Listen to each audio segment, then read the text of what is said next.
Good afternoon, ladies and gentlemen, and welcome aboard this British Airways Concorde flight to John F. Kennedy International, bringing you directly from London to New York City in a speedy 3 hours and 30 minutes.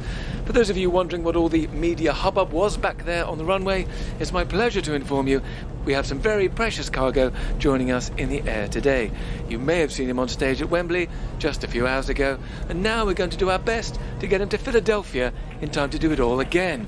That's right, Mr. Phil Collins joins us on board on his way to perform at his second Live Aid benefit concert of the day.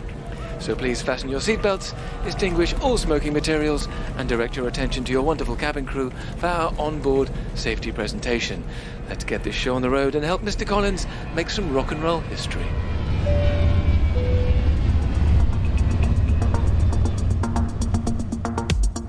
Some legends are born in the course of a single day.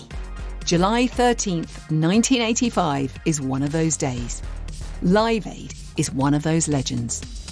At the middle of it all, the only artist brave enough, or potentially foolish enough, to agree to play both editions of the concert on two separate continents in the same day.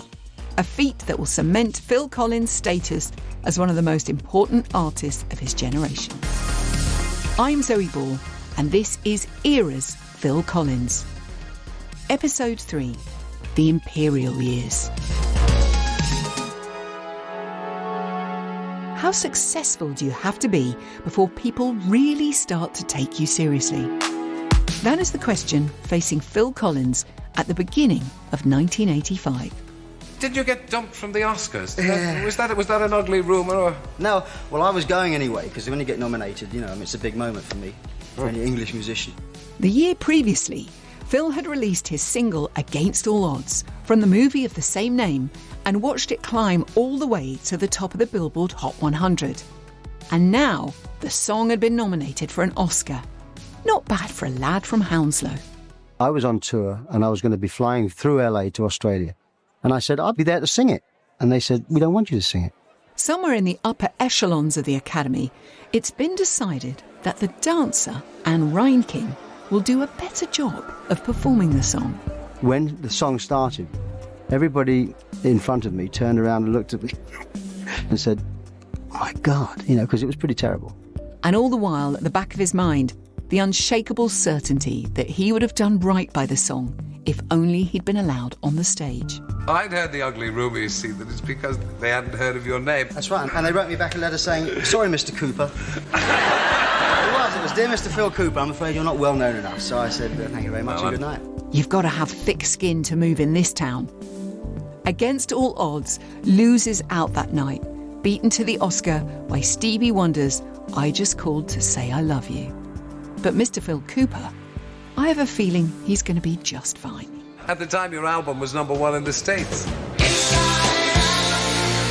It was during the recording of No Jacket Required that Phil Collins found himself drafted into one of the most storied recording sessions in pop music history. Not that he knew it at the time. I remember I was recording No Jacket Required at the Townhouse in London, and I got this phone call from Geldof, who I'd never met. And he said, hello, Phil, in an Irish accent, which I won't attempt to emulate. But he said, hello, Phil, did you see those things on the television last night? So I said, what things? He said, the Michael Burke things about Ethiopia. So I said, no, I didn't. I was working. He said, well, it's terrible, man. We've got to do something about it. You've got to come down to the studio on Sunday because we need a famous drummer to play on this song. Always happy to slide onto the drum stool, Phil headed to the studio to play his part in what he thought would be a low-key session.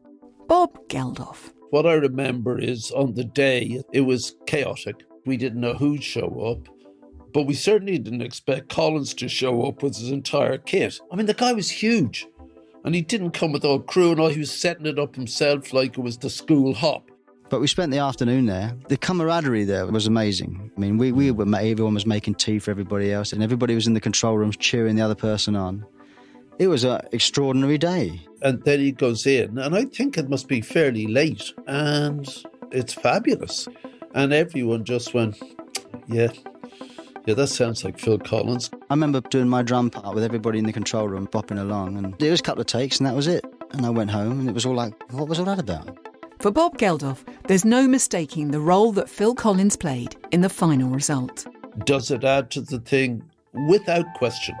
Would it be less without Phil Collins on it? 100%. All of that record just was weird and fabulous and lucky, and it just worked. I mean, we had from about 11 at night till about 5 in the morning to make everything work. We didn't know what we got at the end of the day. But were we glad when we listened to the mix that Phil Collins had barged in and said, "Where do I set up?" We were very glad. Band Aid's Do They Know It's Christmas spent 5 weeks at number 1. Phil Collins was largely cocooned from that impact. He was hard at work at the Townhouse, finishing off his new album. An album that Phil had designed with one purpose in mind. I kind of set myself a goal of trying to write a more dancey record. I was trying to reinvent myself a little bit because being known more for the ballads, I think I just wanted to try and do something I'd not done before, and I was not known for dancey music. So I kind of wanted to see if I could do it, you know. Turns out he could. Album opener Sussudio set out the stall perfectly. This was the sound of Phil having fun. You can practically hear his horizons expanding in real time. That's not to say the album would be exclusively upbeat bangers. A couple of key ballads still played a starring role on the record. This was still Phil Collins, after all.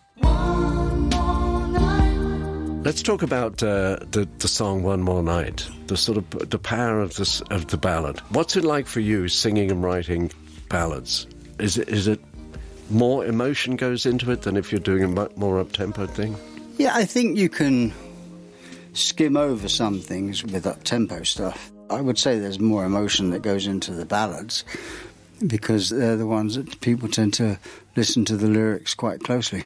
When the record was done, all that was left was to slap a title on it and see how it fared. For that, he found inspiration in his rejection from the bar at the Ambassador East in Chicago, where he'd been turned away for inappropriate attire. But for music writer Kate Mossman, there's something serious sitting underneath that joke. So No Jacket Required, the title, of course, inspired by being turned away from a club while his friend Robert Plant is allowed in. This record was not my divorce album. This was a breath of fresh air. This was a plethora of different musical styles and energy and positivity and dance inspired. But it's interesting to me that it's still sort of inspired by a very emotional moment. He said that was the most angry he'd been in his whole life. And again, it's something that has dogged Phil Collins in a way, a sense of like, why are you cool and I'm not? Why are you allowed into this club and I'm not? And so there's still an emotional kind of basis to the joke, if you like, that inspired that album. There's a saying for this sort of grievance. It says that the best revenge is a life well lived. Well, the biggest news in music this week has undoubtedly been those Grammy Awards in America. Phil Collins of Britain has plenty of reason to celebrate because not only was he given the award for Best Male Singer in the Grammys, but his latest album, No Jacket Required, went straight to number 1 in Britain this week. No Jacket Required was released in February of 1985. It shot to number 1 on both sides of the Atlantic and would go on to sell some 25 million copies worldwide, making it one of the biggest selling records of all time.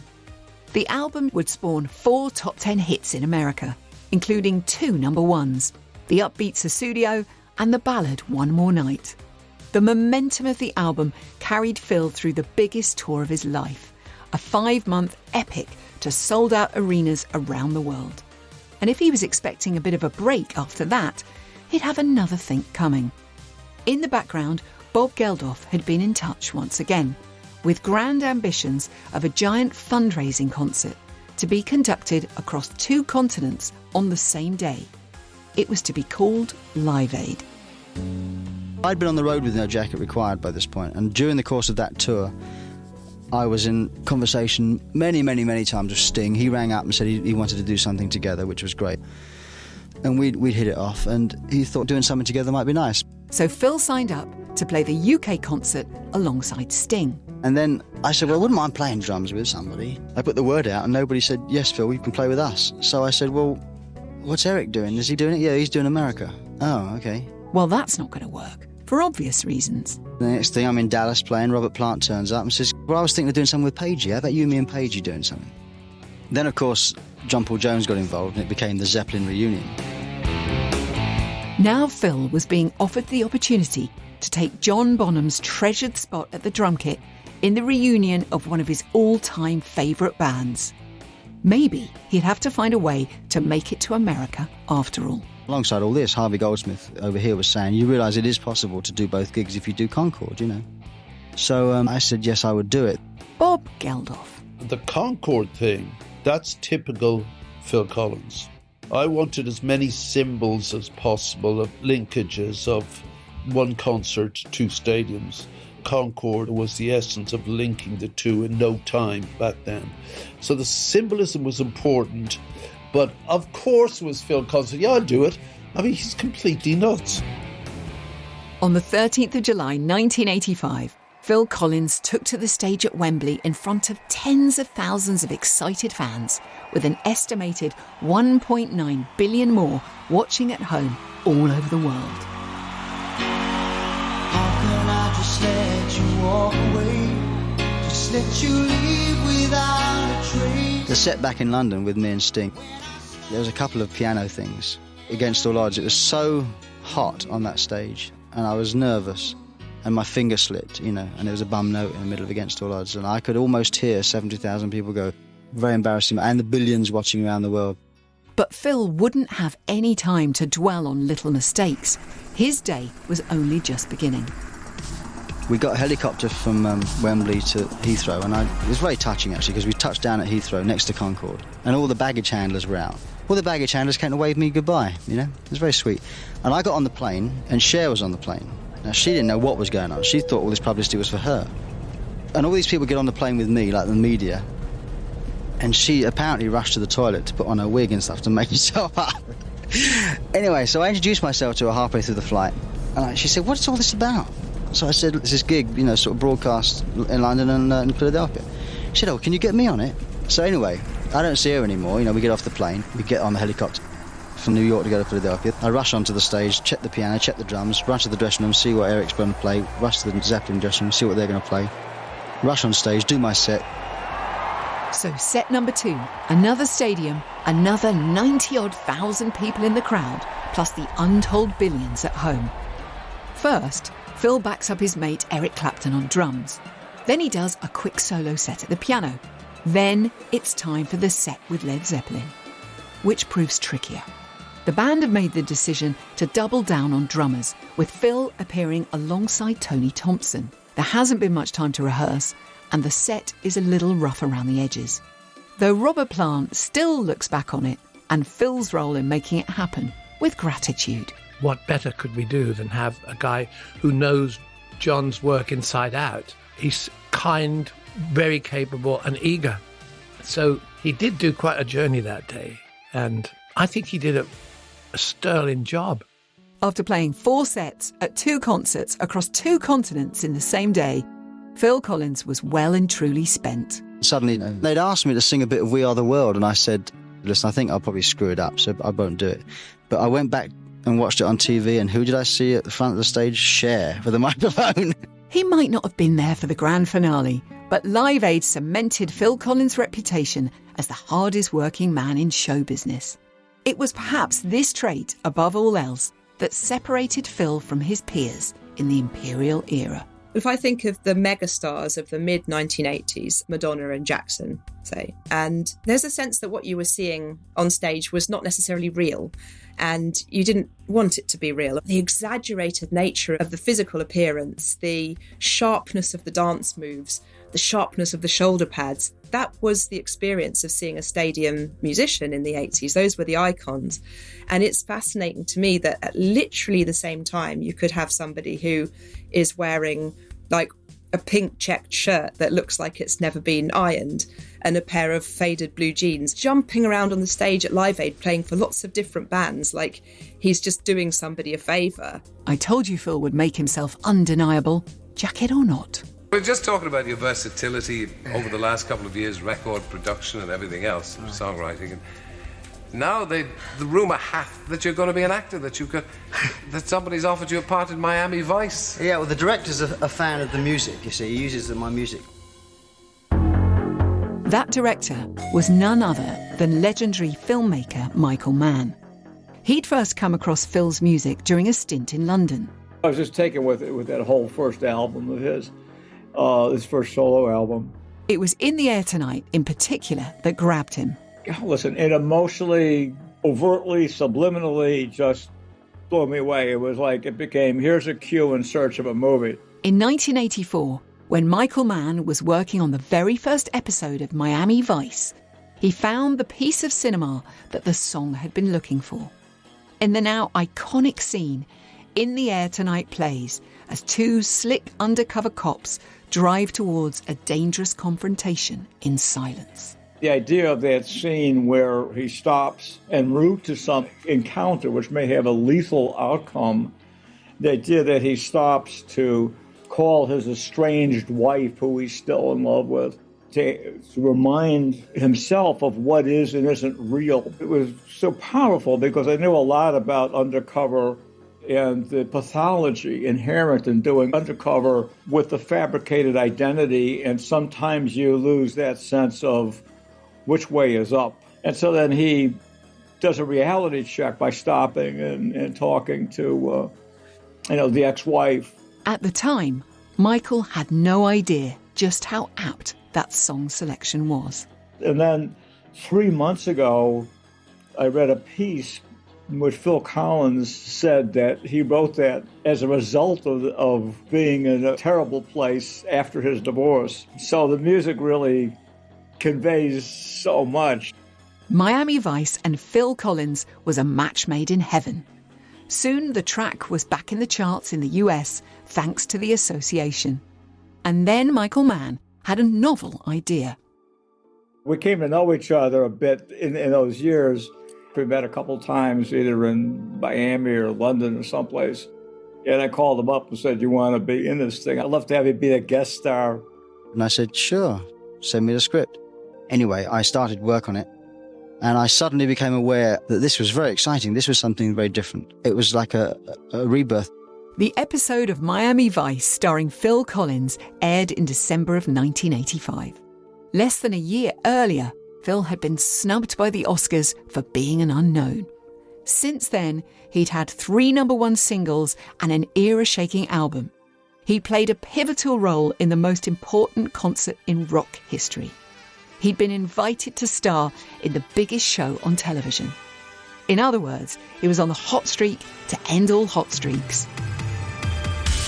Phil Collins, child actor turned rock musician, and now one of the hottest properties in pop. He's much in demand as a singer, songwriter and producer on both sides of the Atlantic. At 35 with a receding hairline, the Mr. Nice Guy of British pop may be an unlikely pin-up, but he's taken the record industry by storm, spearheading the British onslaught on America's most prestigious music award. Collins picked up 3 Grammys for Top Male Vocalist, Album of the Year and Best Producer. And yet perhaps the most unlikely triumph of all was still to come. And it would come within the context of Genesis, a band who had, not that long ago, been a willfully obscure prog rock act. Now, I once saw Genesis play to a capacity crowd of 15 in Farnborough Tech, and that included the bar staff. And I'm not saying this was a long time ago, but Phil Collins was almost completely obscured by hair. Peter Gabriel was dressed as a marrow, and I was wearing a pair of jeans with little bits of curtain material sewn to the bottom. But with the release of their next album, Invisible Touch, their metamorphosis into bona fide pop stars would be complete. 86 was the summer of Invisible Touch. Yeah, we sat in the studio and we had nothing written, nothing prepared, and Mike just started playing a chord sequence, and I started singing She Seems to Have an Invisible Touch. You know, just one of those things that you capture on a cassette, listen back to it and say, oh, that doesn't sound bad. Invisible Touch announced the beginning of a run of hits for Genesis. It was a good year for Genesis because we had 5 top 5 singles in the States, our first #1 single in the States. It was our year. Genesis keyboardist Tony Banks. When we did Invisible Touch, we did a big tour after that and everything, and I remember us playing Wembley Stadium 4 nights in a row. The group was very big at that point. The Invisible Touch tour would keep Phil busy until the summer of 1987. at which point he finally gave himself a break, of sorts. By the time I finished that Genesis tour, I didn't want anything to do with music for a while. I was pretty much at the end of my rope. I just wanted a little bit of a break from it. So Buster was perfect. In the movie Buster, Phil Collins played Buster Edwards, one of the chancers responsible for the Great Train Robbery. His co-star was the formidable Julie Walters. I thought it was a great idea, because partly because I was a fan. And I knew that he'd been an actor. So it wasn't just like casting someone who was a rock star and who'd never done anything before. And there's something about the way he looks and things that just felt right for that character. Phil had conceived of the project as a break from music, but his producers had other ideas. They wanted you to do songs for the movie. Yeah. And you weren't keen on that. You wanted to be, well, I'm acting here. Yeah, I just didn't want, I wanted to be taken out of that world and put in a different world so people wouldn't be sitting there waiting for me to sing. And that worked. I mean, I did say I got, what about Lamont Dozier, he wrote with Holland Dozier Holland, he wrote classic songs from the 60s.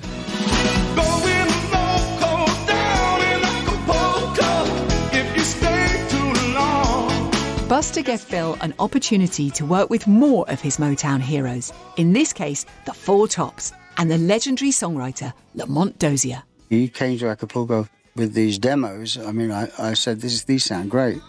So I wrote the words for Two Hearts almost overnight. And I went back to his room the next day and I played it and sang it. And he says, that's it, mate, it's your song. You're going to have to sing it now.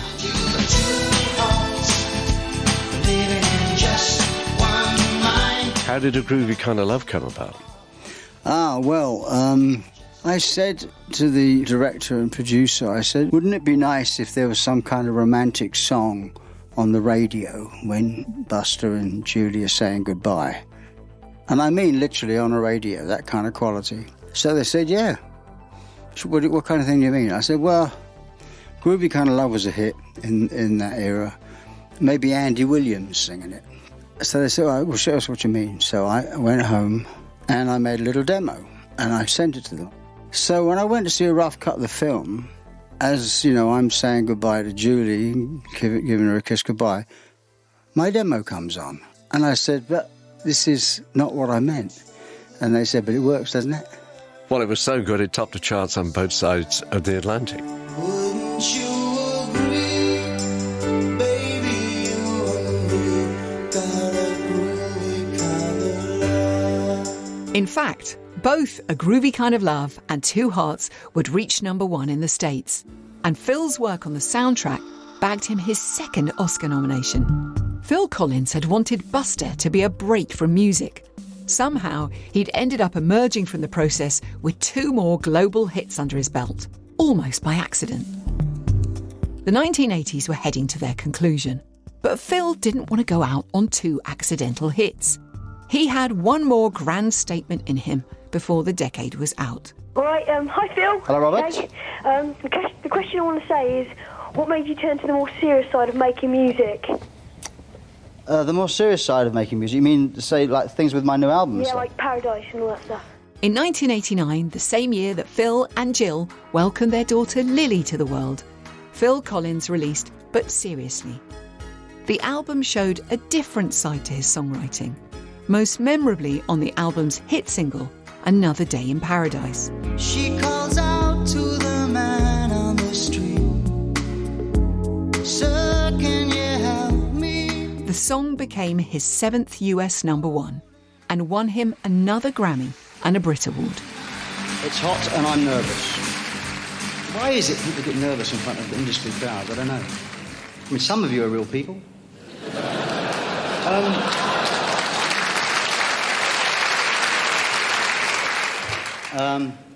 First of all, I'd like to thank all the people that voted this. Their fave, as a lot of people must know, it's about the homeless. And I'd like to take this opportunity of thanking all the people that work, paid and unpaid, for the homeless in this country. They don't get much credit. And it's something that should really affect us all. We'll all see it driving home tonight from our nice cars. So don't turn away, don't look away. We can all do a little bit, all right? Thank you very much. Another Day in Paradise was a huge hit, and yet it didn't land without controversy. It seems that the criticism you got for Another Day in Paradise, that somehow if you're successful, you're not allowed to have a political view about something. Yes, it baffled me a little bit, because I think the actual lyrics are saying that another day for you and me. I mean, whatever situation we're in, we are in a much better situation than these guys and women sleeping in boxes. But then the truth is, Phil Collins had been getting a hard time of it from the critics for years. Your latest album now, But Seriously, which went to #1, and indeed, I think it's there for severely weeks. It didn't get received all that well by the critics. The only people who liked it were the public. Yeah. Well, that's true. I don't have a problem with the public. The public seem to like what I do. Yeah. But the critics hate me, you know. I've got a sort of bullseye on my back. It was almost as if Phil, once held up as the everyman done good, had got too big for his own boots. Kate Mossman. In the 70s and 80s, music criticism was extremely powerful. It would make or break people. And there was a feeling in music journalism that the underdog was valued, and the people for whom success came easily and who made a lot of money were sometimes rather unsavoury characters. So there are a lot of people who are very unpopular with critics because they're popular with the people. It happened to Sting, it happened to Queen. They're selling millions and millions of records, they're selling out stadiums, but they can't get people to take them seriously as artists. And the thing is, this backlash, it was about to take on an entirely new dimension. For the longest time, whatever the critical response to his music, Phil Collins, the person, had fundamentally been considered one of the good guys. I think it all started from a newspaper ringing my mother up and saying, "Now come on, Mrs. Collins, give me some of Phil's faults, you see." And my mum sort of she told me this after. She said, "Well, all I said was, I can't think of anything off the top of my head." And so suddenly I became Mr. Perfect, you know. And then that became Mr. Nice Guy. Phil always understood that reputation without necessarily agreeing with it. I think what makes me appeal to a lot of people is the fact that I am like them. If you actually relate to the people you're talking to, they treat you as their spokesman, almost. The danger is that you become Mr. Nice Guy, Phil Collins, which I seem to be branded as at the moment and for the last couple of years. And nothing annoys me more than reading that, because I'm not particularly nice, Mike. I have my other side. And in the 1990s, the tabloid media was about to seize on that other side and run with it. Next time on Era's Phil Collins. You find it frustrating, the way the media are kind of monitoring your private life? They've now sort of turned against you. From being Rock's Mr. Nice Guy, you've become a #1 cad for leaving your second wife and going off to Switzerland, Dorian, as you were saying. Well, you know, I never liked being Mr. Nice Guy in the first place. It's no more Mr. Nice Guy. I'm Zoe Ball, and this is Era's Phil Collins. If you're loving this series of Eras, hit subscribe in BBC Sounds and switch your push notifications on. We'll let you know as soon as new episodes are available.